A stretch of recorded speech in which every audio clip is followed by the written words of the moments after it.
The common misconception, deeply embedded in the modern spiritual imagination, is that awakening is an ascent, a climbing toward a more refined, more powerful version of the self.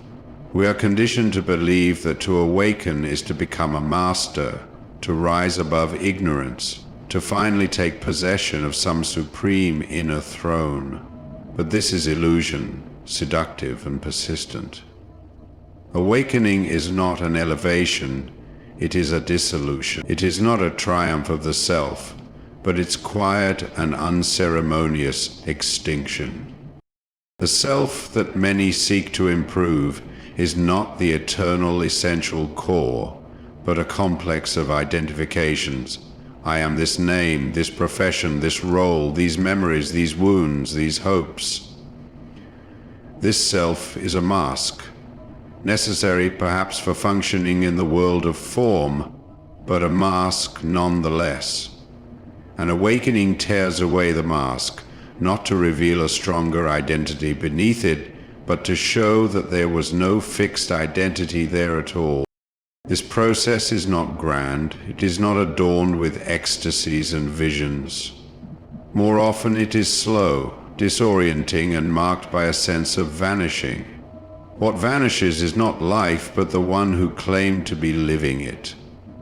The thoughts still arise, the heart still beats, the body still moves through time, but the I that clings to each sensation, that craves permanence and definition, begins to fade. The boundaries dissolve, and with them the illusion of control. There is a death that occurs, one not of flesh but of narrative. The story of who you believed you were begins to unravel. This unraveling can feel like madness. The ground you stood on becomes smoke.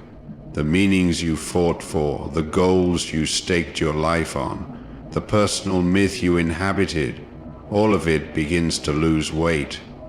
There is grief in this.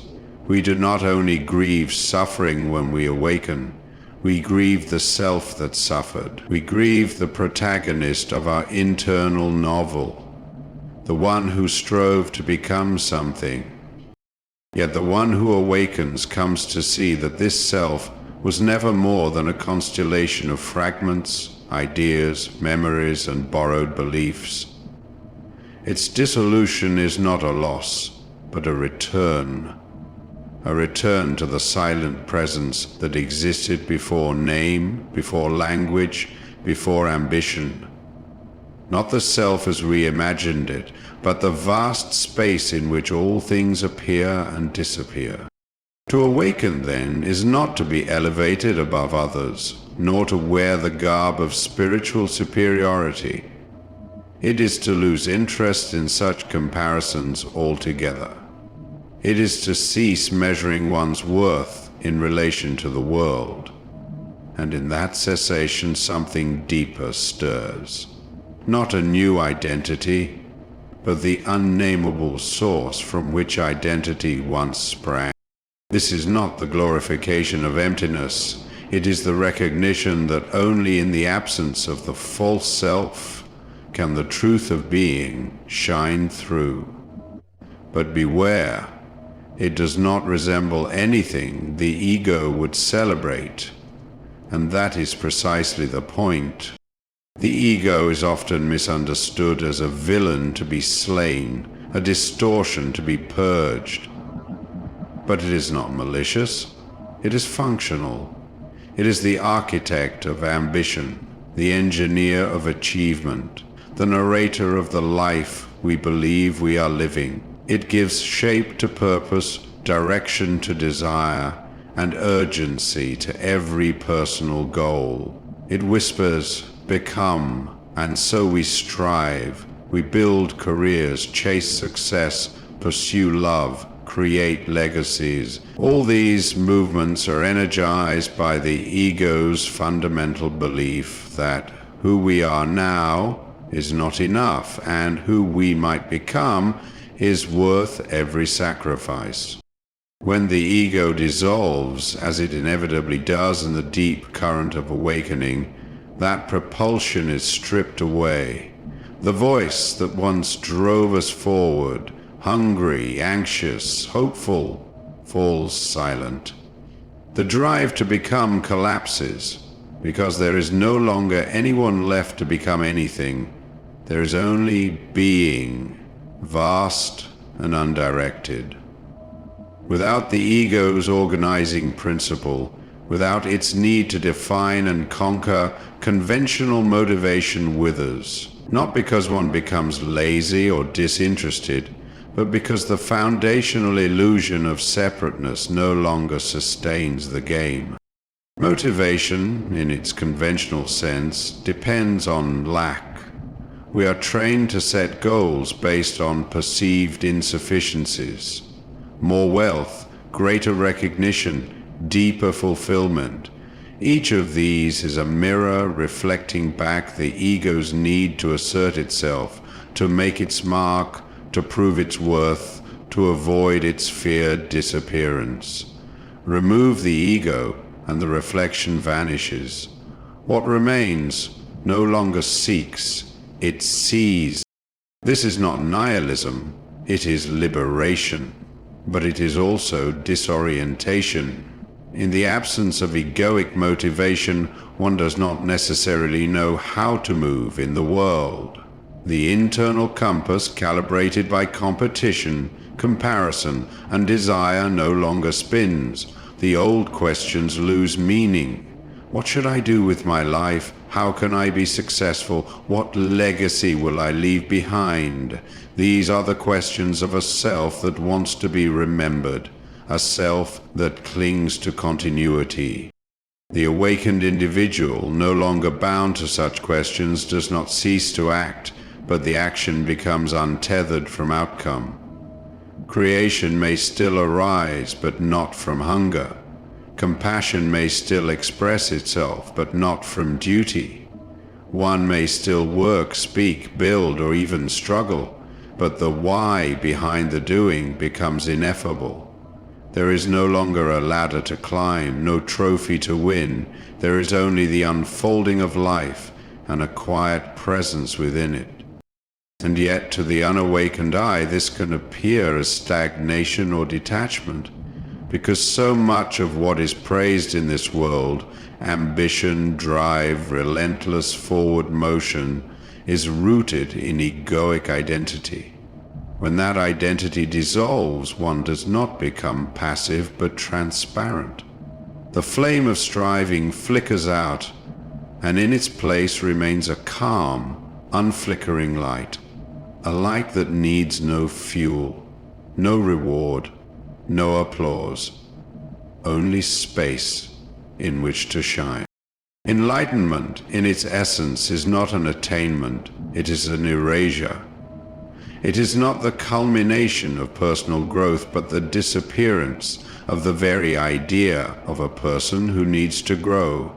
It does not bestow grandeur upon the individual, it dissolves the illusion of individuality itself. And in this dissolution, all the ornaments of the ego, ambition, desire, identity, fall away like dead leaves from a tree that has realized it was never separate from the forest. Ambition is born from division. It begins with the assumption that I am here and fulfillment is over there. It draws a map of achievement across the territory of time, a map that only the ego knows how to read. Ambition speaks of higher rungs on a ladder, of future selves more worthy, more complete. It seduces with images of power, greatness, transcendence, but these are dreams dreamt by a self that fears its own absence. Enlightenment, by contrast, does not climb. It collapses the ladder altogether. It reveals there was never a place to arrive, nor a self to arrive there. Desire, too, is a child of separation. It pulses in the space between I want and I do not have. It weaves the fabric of longing and lack, stitching together fantasies of union, completion, possession. But when one awakens, the seam of this fabric unravels. There is no longer a self to crave, no other to possess, no goal to chase. The object of desire dissolves into the subject, and the subject dissolves into pure awareness. What remains is not the satisfaction of desire, but the quiet absence of it. Identity is the most cherished illusion of all. We are trained to collect it like badges. I am this name, this belief, this trauma, this triumph. We wrap ourselves in roles and titles, convinced they lend coherence to existence. But enlightenment tears through this costume. It exposes identity as a fiction, a narrative constantly edited to protect the self from its own insignificance. The truth of being is not in who we think we are, but in what watches all thought without attachment. This watcher has no name, no history, no ambition to become anything other than what it is.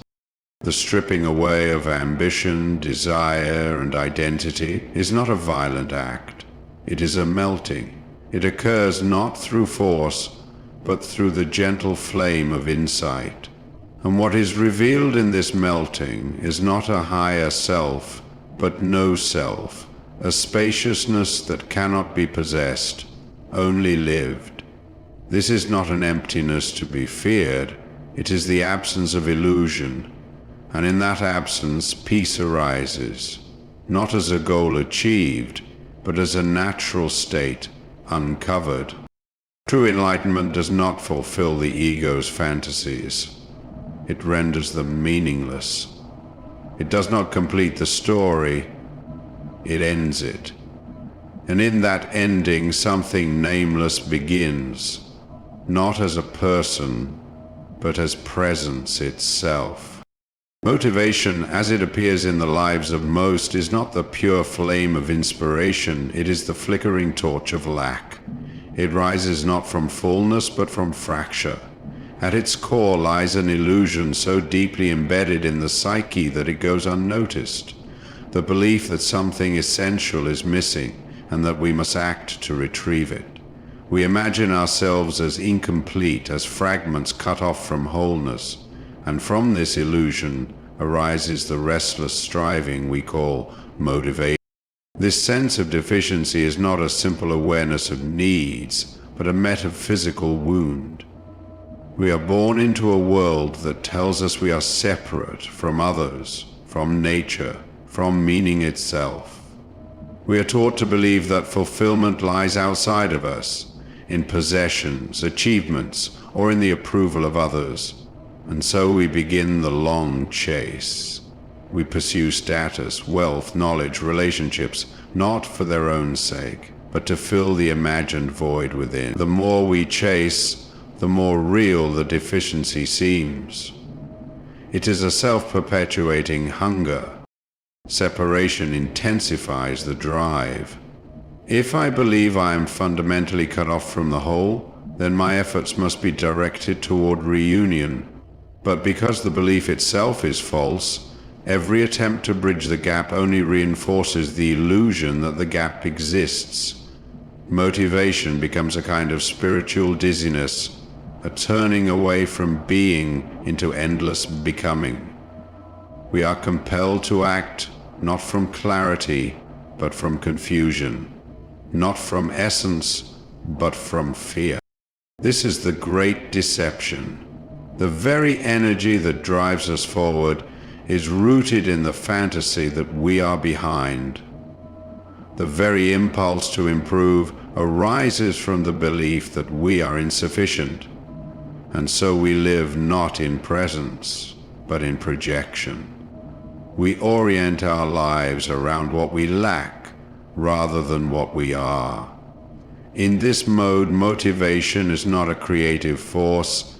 It is a reaction to a wound that does not exist. When awakening begins, when the veil of separation thins, this mechanism is exposed. One sees clearly that the self who strives is chasing shadows. The deficiency was never real. The separation was never more than a trick of the mind, And with this realization, the structure of egoic motivation begins to collapse. There is no longer a need to prove, to possess, to become. The energy that once fed ambition is no longer required to sustain illusion. This is often experienced as a kind of stillness, a lack of urgency, not because life has become meaningless, but because the engine of false striving has been turned off. One no longer acts to close a gap that was never there. Action may still arise, but it is spontaneous, uncalculated, free from grasping. The illusion of deficiency dissolves, and with it the compulsive need to heal what was never broken. In truth, there was never anything missing. Only the belief that we were separate made it so. In the ordinary state, action is tethered to intention, deeply entwined with purpose, progress, and gain. We act to achieve, to secure, to improve, to win. Each movement is oriented toward an imagined future, a better version of ourselves or our lives, waiting just beyond the horizon of effort. This is the way of the ego, a constant reaching, a ceaseless calculation that weighs outcomes, measures risk, and aligns behavior with personal reward. It is praised as discipline, as strategy, as the mark of a directed and driven mind. But it is, in truth, the mind in bondage, bound to the illusion that life must be conquered rather than lived. In awakening, this structure begins to fall apart. The scaffolding of goal-ordered behavior, so familiar, so applauded, crumbles. One no longer acts for gain because the illusion of gain itself has dissolved. What is there to gain when one sees the futility of grasping? What is there to improve when the self who seeks improvement is seen as a construct, not a core? The very premise of action as a tool for personal advancement evaporates, and what arises in its place is something far more mysterious: spontaneous clarity. This clarity does not emerge from thinking, nor from planning. It is not the result of deliberation. It arises like a spring from the ground, unforced, unpremeditated, and yet unmistakably wise. It speaks not in the voice of urgency, but in the tone of stillness. It does not ask, "What do I want to achieve?" but reveals, "This is what is to be done." And in this, there is no inner conflict. The doer is not striving, but simply allowed. The act is not a means to an end, but an expression of the moment itself. To those who still live by the logic of the ego, this may seem like passivity or detachment. It is neither. The awakened do not retreat from life. They cease to distort it. They no longer impose upon the world a personal agenda born of fear or fantasy. Instead, they respond. Life becomes not a battlefield of ambition, but a flowing field of presence.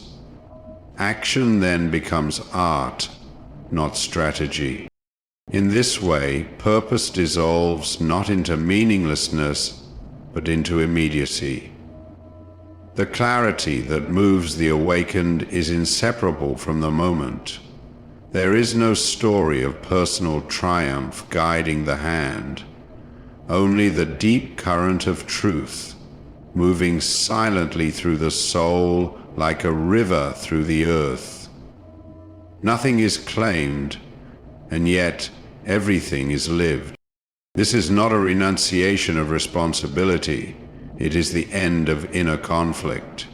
The awakened still build, create, serve, and speak, but they do so without the burden of self-seeking. The mind is no longer obsessed with outcomes. The heart no longer contracts around reward. What remains is a quiet, unshakable intelligence, a natural response to life, free from the weight of needing to be someone or to get somewhere. And in that freedom, all action becomes simple, whole, and without residue. There is a dangerous myth that surrounds the idea of awakening. A myth that promises ecstasy, endless bliss, and a life bathed in radiant joy. This vision seduces the seeker, persuading them that awakening is the final emotional climax, a permanent transcendence into exalted feeling. But those who truly awaken find something else entirely. The fire does not rise, it extinguishes. The emotional storms that once defined the inner world dissolve, not into rapture, but into silence. Awakening does not heighten emotion, it renders it transparent. What remains is not ecstasy, but quiet awareness. Emotions, in the unawakened state, are amplified by identification. We do not merely feel anger, we become it. We do not experience sorrow, we drown in it. Every emotion takes on a personal weight, rooted in stories of self, in wounds unhealed, in hopes projected onto the future. The ego clings to this intensity, for in it lies proof of existence. To feel deeply, to suffer dramatically, to rejoice ecstatically, these are mistaken for signs of aliveness. But this is not life in its essence. It is life distorted through the lens of the grasping self. Awakening strips away this distortion. It does not remove emotion, but it removes the one who claims ownership of it. Emotions continue to arise: fear, grief, joy, tenderness, but they are no longer inflated by narrative. They are no longer clung to, no longer used to reinforce identity. They pass like weather through an open sky.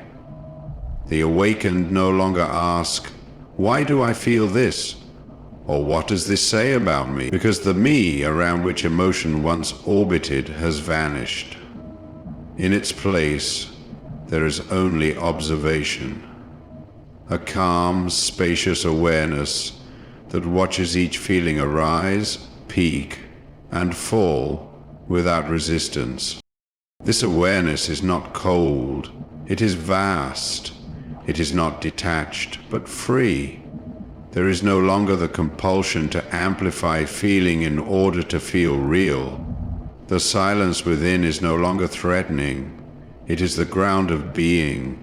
And from this ground, life unfolds not as a drama, but as a dance, simple, unadorned, clear. To those still caught in the gravity of emotion, this may seem like loss. Where is the passion? Where is the burning desire? Where is the euphoric vision of enlightenment promised by books, teachers, fantasies? But that promise was always a projection of the ego, a final grasp at significance. Awakening does not satisfy the ego. It places emotional intensity as something far more stable, equanimity, not dullness, but balance, not indifference, but spacious compassion. The awakened do not become unfeeling, they become transparent. They do not numb themselves to life, they cease to exaggerate it. In that stillness, joy may arise, but not as a peak, not fire, but light, not a grand finale, but the end of performance itself. Awakening does not come cheaply. It asks for everything the ego holds dear, its ambitions, its attachments, its sense of specialness. But most costly of all is the surrender of meaning itself. Not meaning in the cosmic or archetypal sense, but meaning as the ego defines it. A story, a purpose, a personal destiny unfolding through time. The ego demands that life be about something. It clings to the notion that each experience must fit into a grand arc of significance. where every joy is a reward and every pain a lesson. It builds monuments of meaning upon the shifting sands of identity and then worships them as truth. But awakening shatters these altars. It reveals that the meaning the ego treasures is self-referential, endlessly looping back to reinforce the illusion of a solid self. The narrative, no matter how noble or tragic, is revealed to be a device. Not a deception in the moral sense, but a structure built from fear of emptiness. To awaken is to see through this device. The scaffolding of personal myth crumbles, and with it the sense that life must be going somewhere, accomplishing something, fulfilling some great inner potential. This loss is profound. It feels at first like death, not a physical death, but a metaphysical unrooting. The ground beneath the ego gives way, and nothing replaces it. There is no new myth, no higher identity waiting in the wings. There is only silence. Not the silence of absence, but the silence of presence.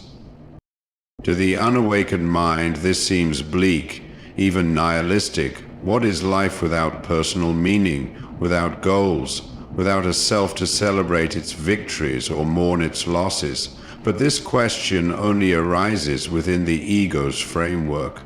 From the awakened state, such questions dissolve like mist in the morning sun. What remains is not a substitute for meaning, but something entirely other. Being, not being someone or being for something, but being itself. Simple, clear, self-sufficient. This silent being does not offer answers in the way the ego demands.